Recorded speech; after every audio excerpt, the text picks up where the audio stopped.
here. So we bring it straight across and bring it up and over. Now, you want this to be really kind of almost sloppy floppy. Why? Because as you're weaving inward towards the center, it's going to take up slack.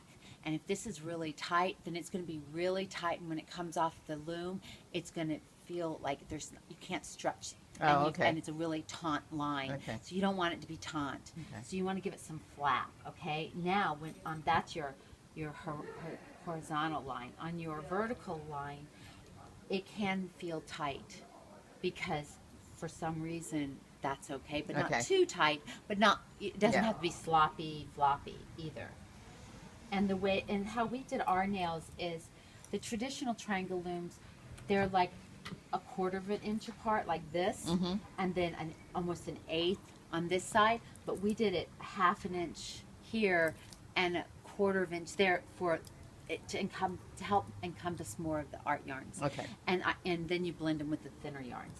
So now I've mirrored image, I set it up here, so now I'm going to go back down here, and then I'll start weaving down here.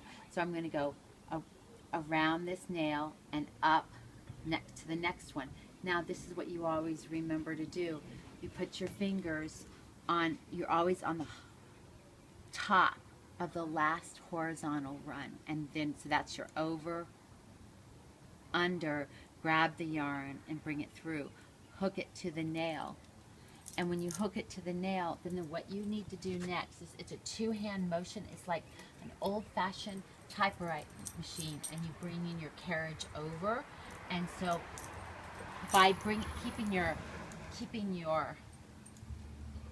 finger here to keep this straight so this doesn't go up in here and you lose it, and by pulling this up on the top like this, it's see how easy I am. I can just put my yarn where it's supposed to go.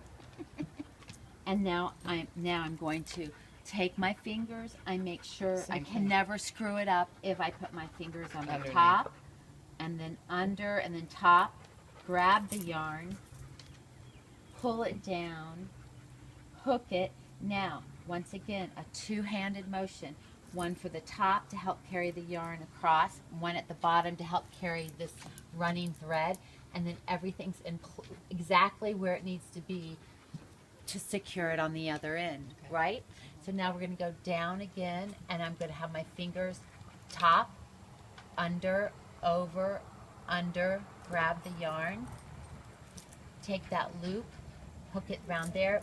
My yarn's bringing my hand's bringing the yarns across. It's a two-handed motion. If you would do, I sound like a nag about the two-handed motion, but if you get used to doing, that's how you do it.